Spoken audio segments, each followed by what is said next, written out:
바울은 하나님을 가리켜서 낙심한 자들을 위로하시는 하나님이라고 말합니다. 고린도 교회로부터 들려온 소식은 바울을 낙심케 하기에 충분했습니다. 교회도 사람들이 모인 곳이라 어느 교회든지 크든 작든 한두 가지 문제가 없을 수가 없는데, 고린도 교회는 그 각 교회에서 일어날 수 있는 문제들을 전부 다 모아놓은 교회 문제의 종합 선물 세트라고 해도 과언이 아닐 정도로 여러 문제가 일어나 교회가 혼란에 빠져 있었습니다. 고린도 교회의 성도들은 바울에게서 가르침을 받고 바울과 함께 고린도 교회를 세운 자들인데, 거짓 사도들의 유혹에 넘어가 바울을 비방하고 바울의 사도권을 의심하며 배척하는 상황까지 더해져서 바울도 어떻게 할 수 없는 상황인지라 사람으로서는 더 이상 뭘 어떻게 해볼 도리가 없는 혼란에 빠져버리고 말았습니다. 너무나 낙심되고 너무나 안타까워서 바울은 눈물의 편지를 고린도 교회로 보냅니다. 오늘 본문 8절에서 바울은 그 편지에 대해 이렇게 말합니다. 내가 편지로 너희를 근심하게 한 것을 후회하였으나 라고 말합니다. 고린도후서 2장 4절에서는 그 편지에 대해 이렇게 말한 바 있습니다. 내가 마음에 큰 눌림과 걱정이 있어 많은 눈물로 너희에게 썼노니 이는 너희를 근심하게 하려 한 것이 아니요 오직 내가 너희를 향하여 넘치는 사랑이 있음을 너희로 알게 하려 함이라고 말합니다.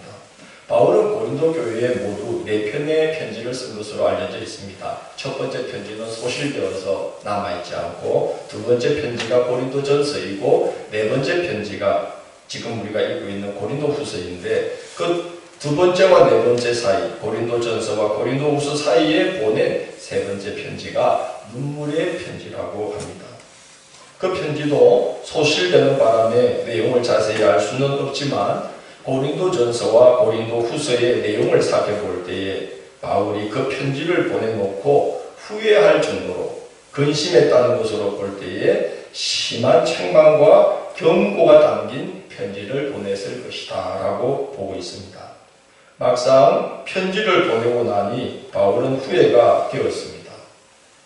교우들이 상처를 받으면 어떡하나, 불에 기름을 끼얹는 것은 아닐까, 너무나 후회되고 걱정되어서 당장이라도 고린도 교회를 방문하려고 했지만 에베소 교회를 섬기고 있었기 때문에 그럴 수 없었습니다. 그래서 함께 에베소 교회를 세우고 있었던 제자 디도를 먼저 고린도 교회로 보내고 자기도 빨리 뒤따라가려고 했어요. 에베소는 지금 지진이 난 튀르키예의 서남단에 있는 항구 도시였는데, 그 에베소에서, 지금 바울이 에베소에 있는데 그 에베소에서 에게라는 그 바다를 사이에 두고 바로 건너편에 있는 그 도시가 고린도입니다. 그래서 배편으로 가면은 직항으로 바로 이제 단시간 내에 갈 수 있는 곳에 있었습니다. 그런데 무슨 이유에서인지 바울은 배편으로 가지 않고 에베소에 좀 더 머물러 있다가 에베소에서 육로를 따라 위로 올라가서 드로아에 갔다가 거기서 얼마 머문 후에 마케도냐로 건너갑니다. 아마 디도와 약속하기를 내가 드로아에 가서 기다릴 테니 고린도 교회의 상황을 살핀 후에 드로아로 와서 이제 보고를 해다오 그랬던 것 같아요. 그리고 혹시 이제 거기서 만나지 못하면 내가 마케도냐에 가 있을 테니 마케도냐로 와라 그랬던 것 같습니다. 드로아는 지금 튀르키예의 서북쪽, 에베소는 서남단, 드로아는 그 밑으로 올라가서 서북쪽에 있는 항구 도시죠. 드로아는 한국식 발음이고 원래 본 지명은 트로이입니다. 트로이 그러면 우리 학생들은 대번에 탁 떠오르는 게 있죠, 그죠? 트로이의 목마. 어른들도 알고 계시네요. 트로이의 목마는 유명한 것인데 우리 그리스도인들에게는 트로이의 목마보다는 뭘로 더 유명하죠? 바울의 설교를 듣다가 삼청에서 설교 중에 졸다가 떨어져서 청년 유도보가 죽었다가 바울이 기도해서 살아난 사건으로 유명한 곳이 트로이입니다.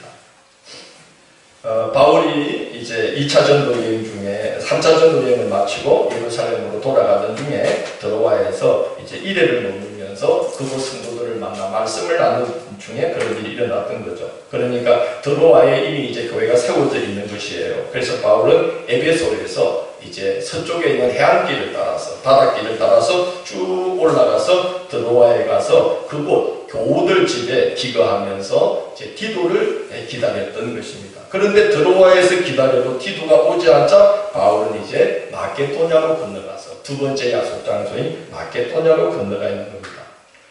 목사님 설교 좀 짧게 하지 또 뭐 그게 그리 중요하다고 구구절절다 말씀합니까 하고 이제 말씀할 수 있는데 그 중요한 일이에요. 왜냐하면 그 동안에 기다리던 그 동안에 아주 중요한 일이 일어나게 됩니다.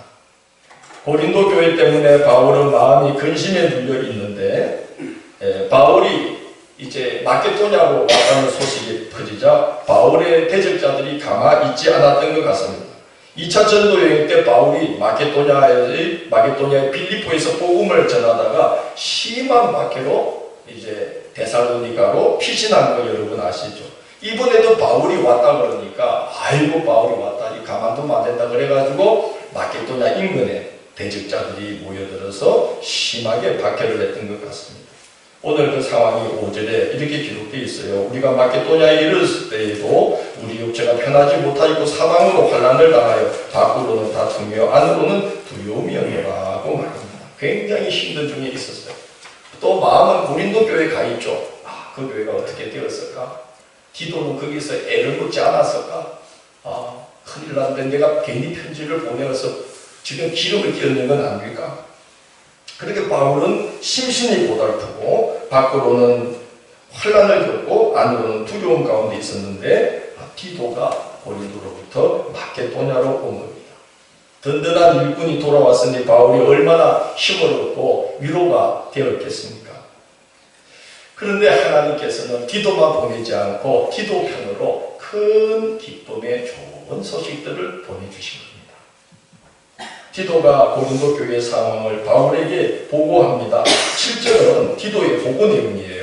그가 온 것뿐 아니요 오직 그가 너희에게서 받은 그 위로로 위로하고 너희의 사모함과 애통함과 나를 위하여 열심히 있는 것을 우리에게 보고함으로 나를 더욱 기쁘게 하였느니라 고 말합니다. 너희의 사모함이란 뭘 말합니까? 바울을 보고 싶어하는 마음이 고린도 교회 성도들의 마음에 다시 일어나기 시작했다. 너희의 애통함은 뭘 보고한 겁니까? 교회를 어지럽히던 거짓 사도들에게 미혹당한 자신들에 대해서 마음 아파하면서 우리가 왜 그랬던가 하는 마음이 일어나고 있다는 보고입니다. 나를 위하여 열심히 있는 것은 무슨 말입니까? 고린도 교회 성도들이 바울과 함께 교회를 세웠던 때의 그 첫 열심, 그 순전함을 회복하고 있다는 보고인 것입니다.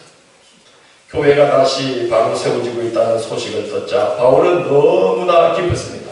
너무나 기쁜 나머지 오늘 본문에서 기쁘다는 말을 수없이 반복합니다. 7절 끝부분을 보면 나를 더욱 기쁘게 하였느니라. 9절에서는 내가 지금 기뻐하는 것이라고 말합니다. 13절에서는 기도의 기쁨으로 우리가 더욱 많이 기뻐함이라고 말하고 16절에서는 내가 범사에 너희를 신뢰하게 된 것을 기뻐하노라고 거듭거듭 기쁨을 나타냅니다.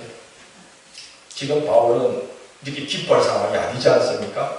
밖으로는 환난이요 안으로는 두려움이고 너무 힘든 중에 있는데 디도가 와서 고린도 교회가 이제 바로 세워지고 있다는 소식 딱 하나 전해줬는데 바울은 밖으로 환난이요 안으로 두려움인 모든 어려움들을 생각지도 않고 다 잊어버리고 큰 기쁨에 붙들리게 되는 겁니다. 하나님을 사랑하고 예수님을 사랑하면 교회를 사랑하게 되어 있습니다. 교회와 자신이 한 몸으로 연결되어 있는 것 같이 되어서 하나님을 사랑하고 주님을 사랑하고 교회를 사랑하는 이들은 교회로 인해 웃고 교회로 인해 울고 하나님의 집이요 주님의 몸된 교회로 말미암아 희노애락을 겪으면서 살아가게 되어 있는 것 같습니다. 바울이 그랬습니다. 고린도후서 11장 28절에서 바울은 이렇게 말합니다. 이 외의 일은 고사하고 아직도 날마다 내 속에 눌리는 것이 있으니 곧 모든 교회를 위하여 염려하는 것이다.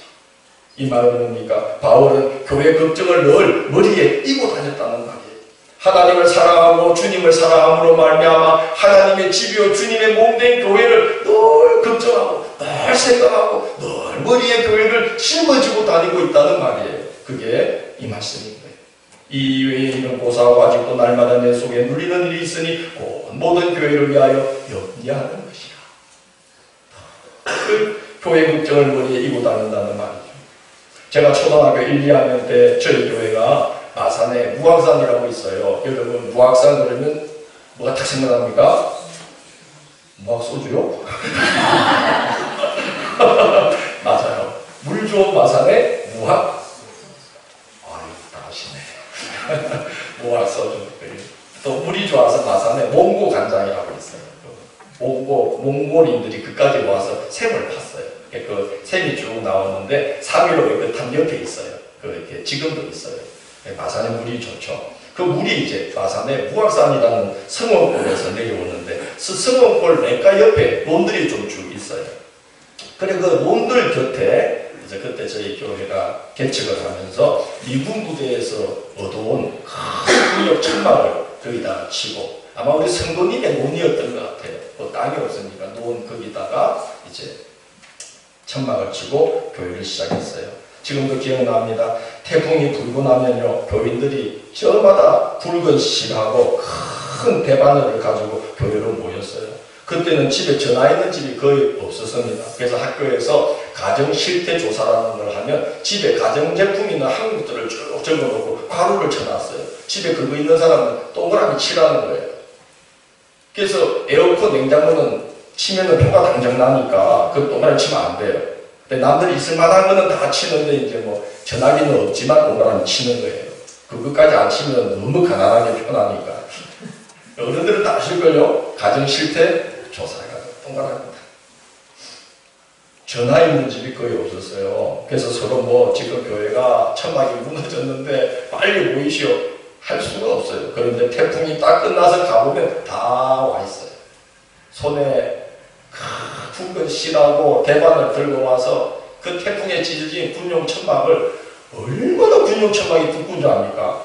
천막이 한 3겹 겹쳐놓은 것 같이 두꺼워요. 그걸 대바늘로 다 찢어진 데 꿰매고 어린 우리들도 뭐 한 가지라도 도우려고 학교 끝나고 가가지고 거기 강목으로 또 천막 안으로 들어가서 천막을 강목으로 막 세워요. 새 강목으로.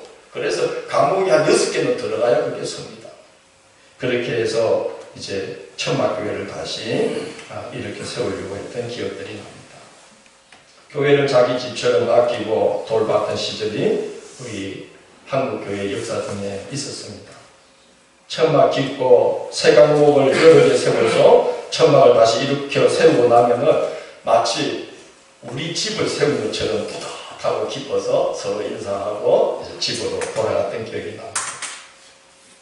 요한삼서 1장 3절 4절을 보면 요한 사도는 늘 교회를 마음에 두고 교회가 어려움이 염려하고 성도들이 진리에 바로 서고 교회가 바로 서면 또 기뻐하고 교회 때문에 걱정하고 교회 때문에 기뻐하는 마음을 이렇게 표현하고 있어요. 가이오라는 아끼는 평신도 지도자에게 이런 말을 해요. 네가 진리 안에서 행한다 하니 내가 심히 기뻐한다. 나는 내 자녀들이 진리 안에서 행한다함을 듣는 것보다 더 기쁜 일이 없도다. 목회자의 기쁨, 성도의 기쁨이 거기에 있지 않습니까? 목회자의 아픔, 성도의 아픔도 거기에 있습니다. 주님의 몸된 교회에 우리의 기쁨이 있고 주님의 몸된 교회에 우리의 아픔이 있습니다. 주님의 몸된 교회와 함께 동고동락하고 희로애락을 함께 겪으면서 살아가는 것, 그것이 바로 우리가 그리스도인으로 세워지고 있다는 증거인 줄로 믿습니다. 바울이 이제 그런 것이죠. 지금 마케도냐에서 극한 환난과 핍박과 두려움에 휩싸여 있는데 디도가 와서 고린도 교회가 회복되고 있다는 소식 딱 하나 전했는데 바울은 기쁨을 주체하지 못해서 환난과 핍박 중에 있으면서도 나는 기쁘다. 너희로 말미암아 기쁘다. 말할 수 없이 기쁘다. 이렇게 바울은 기쁨을 고백하고 있습니다. 너희들이 나한테 생각한 것을 생각하면 이러면서 바울은 묵은 마음을 갖지 않았습니다. 누구든지 그리스도 안에 있으면 새로운 피조물이라 이전 것은 지나갔으니 보라 새 것이 되었도다 라고 바울은 말합니다. 그가 모든 사람을 대신하여 죽으심은 살아있는 자들로 하여금 다시는 그들 자신을 위하여 살지 않고 오직 그들을 대신하여 죽었다가 다시 살아나신 이를 위하여 살게 하려 함이라고 바울은 고백합니다. 이 고백은 바울의 영혼 속에서 진행되고 있었던 일이었던 거죠. 당연히 바울은 고린도 교회가 자기에게 했던 것에 대하여 매여 있지 않고 그들에게서 변화가 시작되었다는 소식만으로도 크게 기뻐하고 고마워합니다. 바울의 증언처럼 누구든지 그리스도 안에 있으면 이전 것에 매이지 않고 새로운 피조물이 되는 줄로 믿습니다. 얼마나 힘들게 했어요, 바울. 그러나 전혀 다 잊어버리고 이전 것은 지나갔으니 보라 새 것이 되었도다. 그리스도 안에 있으면 누구든지 새로운 피조물이라. 그 바울의 고백처럼 바울은 다 잊어버리고 내가 너희들로 말미암아 너무 기쁘다, 고맙다, 이러고 있는 바울의 모습을 우리는 보게 됩니다. 바울이 눈물의 편지를 보낸 후에 내가 괜히 편지를 보냈나, 괜히 엄한 말로 책망을 했나 하고 마음 아파하며 근심하고 있었어요. 그 걱정, 그 근심을 안고 교회를 향한 걱정을 안고 바울은 해안길을 따라서 에베소에서 드로아로 올라갔고 그 걱정을 안고 기도를 기다리는데 오지 않으니까 또 그 걱정을 안고 마케도냐로 이제 건너갔어요. 그런데 참 놀랍게도 우리 하나님께서 바다 건너에 고린도 교회 성도들의 마음속에서 그동안에 역사를 하고 계셨다는 거죠. 그들도 근심에 빠지게 하셨어요. 어떤 근심이냐? 바울과 같은 종류의 근심이죠. 그 근심을 가리켜서 바울은 함께 볼까요? 하나님의 뜻대로 하는 근심. 하나님의 뜻대로 하는 근심. 예. 바울이 걱정한 거, 그가 교회를 위한 걱정은 하나님의 뜻대로 하는 근심이었어요. 그렇게 바울이 하나님의 뜻대로 근심하며 고린도 교회를 위해서 기도할 때에 기다리면서 기도할 때에 하나님 바다 건너에서 역사하고 계셨는데 고린도 교회 성도들의 마음에도 같은 근심을 하게 하셨으니 곧 하나님의 뜻대로 하는 근심을 하게 해주십니다. 그 근심은 바울의 표현처럼 후회할 것이 없는 구원에 이르게 하는 회개를 이루는 거룩한 근심입니다. 근심도 거룩한 근심이죠. 어떤 근심이 거룩한 근심입니까? 하나님의 뜻대로 하는 근심이죠. 그것은 후회할 것이 없는 구원에 이르게 하는 회개를 이루게 하나니라고 오늘 바울은 말합니다. 책망을 받을 때 성령에 이끌리면 책망을 달게 받게 됩니다. 책망을 달게 받으면 복된 일들이 일어납니다. 디모데후서 3장 16절에서 바울은 이렇게 말합니다. 모든 성경은 하나님의 감동으로 된 것으로 교훈과 책망과 바르게 함과 의로 교육하기 유익하니 이는 하나님의 사람으로 온전하게 하며 모든 선한 일을 행할 능력을 갖추게 하려 함이라고 말합니다. 무슨 말입니까? 성경의 많은 부분이 책망의 말씀이라는 거예요. 그래서 모든 성경은 하나님의 감동으로 된 것으로 교훈과 책망과 바르게 함과 의로 교육하는 말씀이라는 거예요. 그래서 그 말씀을 달게 받으면 온전하게 되며 선한 일을 행할 능력을 갖추게 된다는 겁니다. 고린도 교회의 성도들이 책망을 달게 받아 하나님의 뜻으로 하는 근심을 하게 되며 회개함으로 구원의 역사들이 일어나게 되었습니다. 책망을 받고도 혈과 육에 이끌리면 하나님의 뜻대로 하는 근심이 아니라 세상 근심에 빠져들게 됩니다. 오늘 보면 10절 후반부에서 바울은 세상 근심에 대해서 이렇게 말합니다. 세상 근심은 무엇을 이루는 것입니다? 사망을 이루는 것이라고 말합니다. 여기서 말하는 사망은 육신의 죽음을 말하는 것이 아닙니다. 하나님에게서 단절되는 것을 말합니다. 책망을 받을 때 우리 심령이 혈과 육에 이끌리면 세상 근심으로 시험에 빠져들게 되어서 하나님에게서 점점 멀어지게 되고 급기야 하나님에게서 단절되는 사망에 이르는 결과를 낳게 된다는 것입니다. 감사하게도 고린도 교회에서 하나님께서 성령으로 임마누엘 해주셨어요. 그래서 하나님의 뜻대로 하는 근심을 하게 되었고 세상 근심이 아니라 하나님의 뜻대로 하는 근심을 하면서 고린도 교회 성도들이 신앙이 거룩하고 온전하고 순전한 믿음으로 회복되는 역사가 진행되게 되었던 것입니다. 11절에서 바울은 그 사실을 이렇게 증거합니다. 보라, 하나님의 뜻대로 하게 된 이 근심이 너희로 얼마나 간절하게 하며 라고 말합니다. 은혜를 갈망하게 되었다는 겁니다. 얼마나 변증하게 하며 라고 말합니다. 말씀의 빛 아래에서 자신들의 상태를 살펴보게 되었다는 것입니다.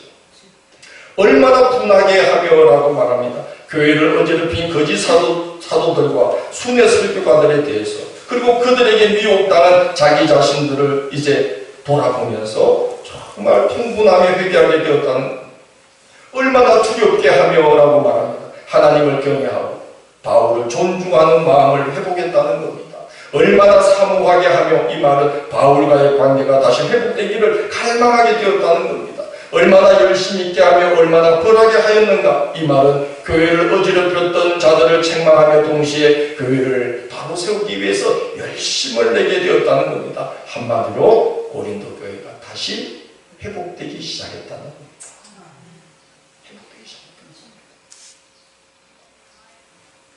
이렇게 복된 변화의 배후에 두 가지 요소가 있음을 발견합니다. 첫째, 바울의 의도의 순수함입니다. 함께 봅시다. 의도의 순수함. 의도의 순수함. 의도의 순수함. 바울의 의도가 순수했다는 거죠. 12절에서 바울은 그 사실을 이렇게 말합니다.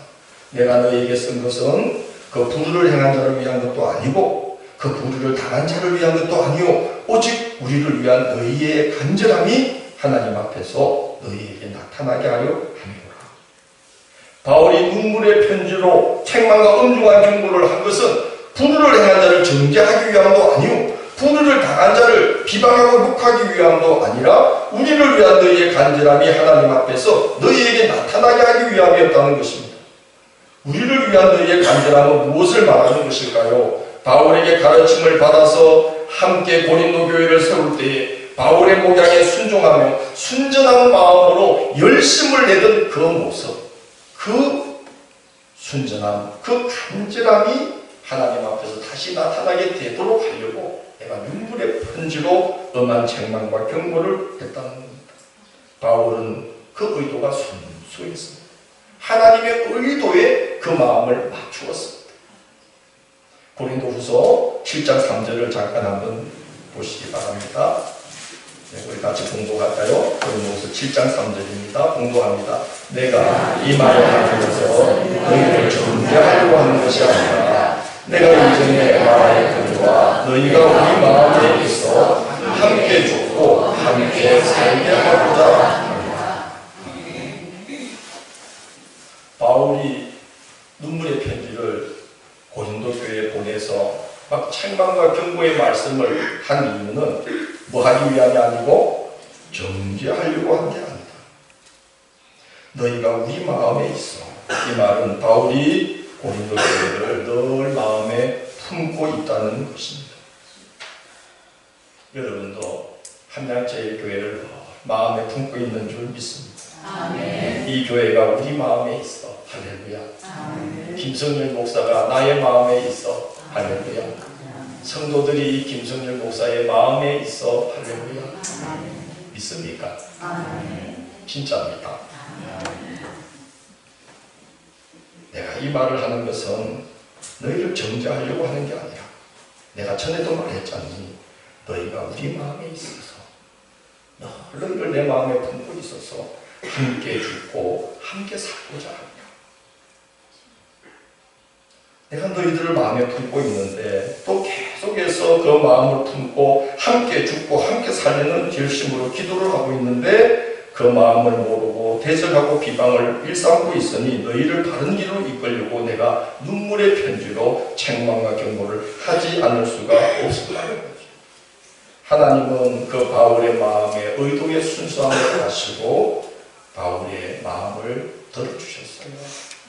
결국 고린도 교회 성도들도 그 바울의 의도의 순수함을 알도록 역사해 주셨습니다. 의도의 순수함. 이게 너무나도 중요합니다. 두 번째는, 변화의 두 번째 요소는 하나님이 역사하셨다. 합력하여 선을 이루시는 하나님의 지혜와 섭리. 이것이 고린도 교회를 변화시킨 놀라운 비결입니다.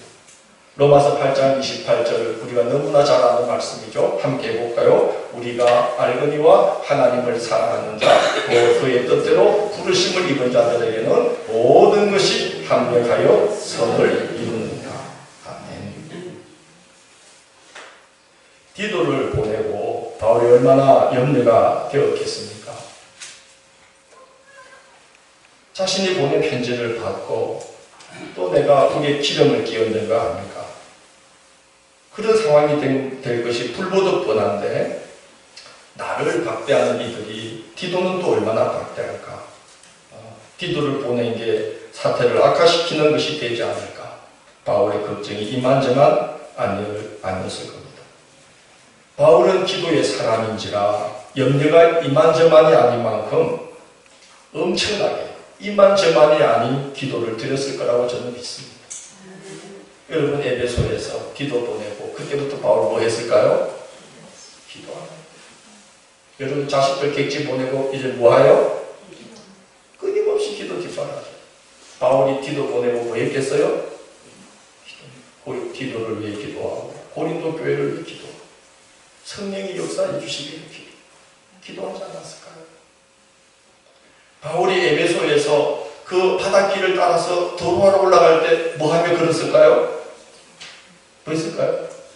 기도하면서 올라가다. 뭘 위해서? 고린도 교회를 위해서. 누구를 위해서? 디도를 위해서. 하나님, 이 편지로 그들이 상처받지 않고 회복되게 해주세요. 디도가 가서 좋은 보고를 받을 수 있도록 해주세요. 기도하면서 도로하러 올라가게 해주세요. 드로아에서 마케도냐로 갈 때 뭐 했을까요? 기도하면서 했어요.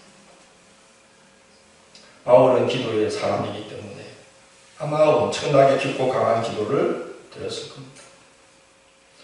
바울은 당장이라도 배편으로 곧장 고린도 교회로 가려고 했지만 상황이 여의치 않아서 육로로 가는 바람에 시간도 많이 지체되었어요. 드로아에서 기다리느라고 시간이 많이 지체되었어요. 마케도냐에서 기다리면서 많은 시간이 흘렀습니다. 근데 바울은 어떻게 할 수가 없었어요. 뭐 하는 거 외에는? 기도하는 거 외에는 뭘 아무것도 할 수 없어요. 할 수가 없어요. 근데 놀랍게도 하나님께서 바다 건너에서 역사를 하고 계셨던 거예요. 그 시간 동안, 바울이 기다리는 시간 동안 하나님께서 바다 건너 고린도 교회 가운데 성령으로 임함을 하셔서 함께 해봅시다. 바울로서는 할 수도 없고 한다 해도 되지도 않을 놀라운 일을 해주셨다. 할렐루야. 바울로서는 할 수도 없고 그가 가서 한다고 해도 되지도 않을 일을 하나님이 바울이 애태우며 기도하며 기다리는 동안에 그 놀라운 역사들이 일어나게 되었다는 것입니다. 그래서 디도가 와서 너무나 귀한 보고를 해주는 바람에 바울은 크게 위로를 받게 되었습니다. 여러분 하나님께서 임마누엘 해주셔야만 됩니다. 하나님이 함께 해주셔야 됩니다. 합력하여 선을 이루어 주셔야 됩니다. 그래서 나는 바다 건너에 있어도 하나님은 바다 반대쪽에서 역사하십니다. 내가 갈 수 없어도 하나님 그곳에 가십니다. 내가 할 수 없어도 하나님 하십니다. 내가 해도 안 되지만 하나님 하시면 됩니다. 하나님의 임마누엘의 역사가 있어야 됩니다. 그렇기 때문에 하나님께서 성령으로 임마누엘 해주시기를 기도하시기를 바랍니다. 하나님께 맡긴다는 것은 뭐 하나님께서 어떻게 해주시겠지 그거는 의탁하는 모습이 아닙니다. 에스겔 36장 37절에서 하나님이 이렇게 말씀하셔요. 내가 너희들을 위하여 이렇게 복된 계획을 갖고 있을지라도 그래도 이스라엘 족속이 이같이 자기들에게 이루어 주기를 내게 간구하여야 할지니라.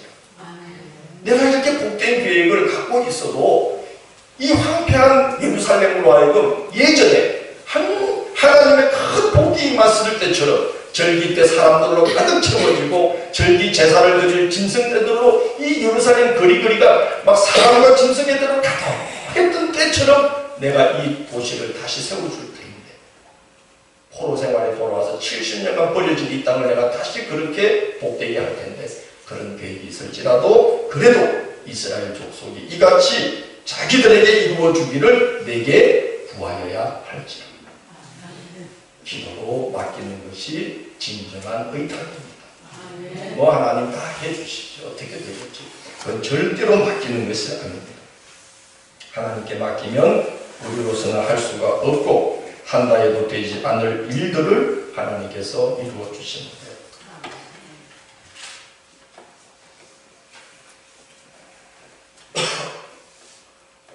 여러분, 우리 그 도경이하고 동아의 한경이 여기 한번 보실래요? 이 컵이 개미한테, 겸이 말하는 거 아니라 개미. 여기 봐요. 개미한테 또 아재개그 썼다고 나중에 욕하지 마. 예, 개미한테 요거를 요까지 옮기라고 그러고 개미 한 만 마리한테 시간을 줍시다. 얼마 주면 요까지 옮길까요? 좋아요. 한 1년? 안 될 것 같아요? 그럼 좋아요. 10년? 될까요? 안 될까요? 안 되겠죠. 이 달아붙지도 못해 미끄러워서 1000년? 제가 하면요, 보세요. 이걸 들어서 물도 마시고 아주 여유있게 여기다가 갖다 놓아요. 무슨 말을 하려고 하는지 아시겠죠? 우리가 할 수 없는 상황에 놓일 때가 있습니다. 왜? 할 수 없는 상황에 놓일 때가 있어요. 그리고 우리가 경험하지 않습니까? 해도 안 되는 일들이 있습니다. 하려고 해도 안 되는 것들이 있습니다. 할 수도 없고 해도 안 되는 상황들이 놓일 때 얼마나 답답하고 괴롭습니까? 우리는 못해요. 할 수도 없고 해도 안 돼요. 그러나 하나님께는 이게 보세요. 어려운 일이 아닙니다. 너희는 내게 나와 부르짖으라. 내가 크고 엄밀한 일을 내게 보이리라. 어려운 일이 아닙니다. 하나님께 맡긴다는 것은 어떻게 되겠지 하는 게 아니라 기도로서 하나님께 의탁하는 것이죠. 하나님은 낙심한 자들을 위로하시는 하나님이신데요. 의탁하면 위로해 주시는데 시편 30편에서 다윗은 낙심 중에 그가 기도를 드렸을 때 하나님은 어떻게 위로하셨는지를 이렇게 고백해요. 여호와여 들으시고 내게 은혜를 베푸소서. 여호와여 나를 돕는 자가 되소서 하였더니 주께서 나의 슬픔이 변하여 내게 춤이 되게 하시며 나의 베옷을 벗기고 기쁨으로 띠띠우셨나이다. 나를 돕는 자가 되세요. 은혜를 베푸소서 하고 간구하였더니 주께서 나의 슬픔이 변하여 춤이 되게 하시고 슬픈 일들 가운데 역사에서 춤추게 하시고 슬픔으로 베옷을 입고 있는데 베옷을 벗겨서 기쁨의 옷을 입혀주셨다.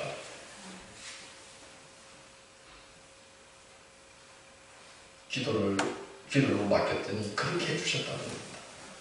우리는 위로하더라도 말로 외에는 위로 못해요. 아이고, 집사님 힘드시겠네요. 그 정도예요. 그러나 우리가 기도로 하나님께 의탁하면 하나님은 립 서비스만 하시지 않습니다. 오늘 바울의 기도를 들으사 바다 건너에서 역사하셔서 바울의 간구하고 기도하는 바, 걱정하는 바의 모든 문제들을 다 해결해 주시고 고린도 교회를 반듯하게 세워가시는 하나님의 역사를 보이심으로 위로하심과 같이 하나님은 기도로 의탁하는 자에게 진실로 상황을 바꾸시면서 진실로 위로해 주심이 있는 것을 하시기를 바랍니다. 아멘. 믿게 되기를 바랍니다. 이렇게 기도로서 늘 의탁하게 되시기를 바랍니다. 우리는 부족합니다. 솔직히 여러분 아시지 않습니까? 사람 하나 마음도 우리는 제대로 못 움직여요. 그렇잖아요? 내 마음도 내가 어떻게 못해요. 하물며 우리가 이 세상을 살아갈 때에 더군다나 주의 이름으로 하나님의 일을 하고자 할 때에 우리의 연약함을 가지고 뭔 일을 하겠습니까? 우리는 하나님을 의지해야 됩니다. 오늘 바울이 우리에게 보여주는 것, 낙심한 자를 위로하시는 이 하나님, 기도로 의탁할 때에 의도의 순수성을 가지고 기도로 의탁할 때에 하나님은 말로만이 아니라 상황을 바꾸어 가시면서 낙심한 자를 위로하시는 놀라운 일들을 고린도 교회 위에 임하셔서 그 성도들 한 사람 한 사람의 마음을 터치하시면서 어루만지면서 변화시키면서 바울을 위로하시는 또 그 성도들을 위로하시는 놀라운 구원의 은혜를 오늘 말씀이 우리에게 증거하고 있습니다.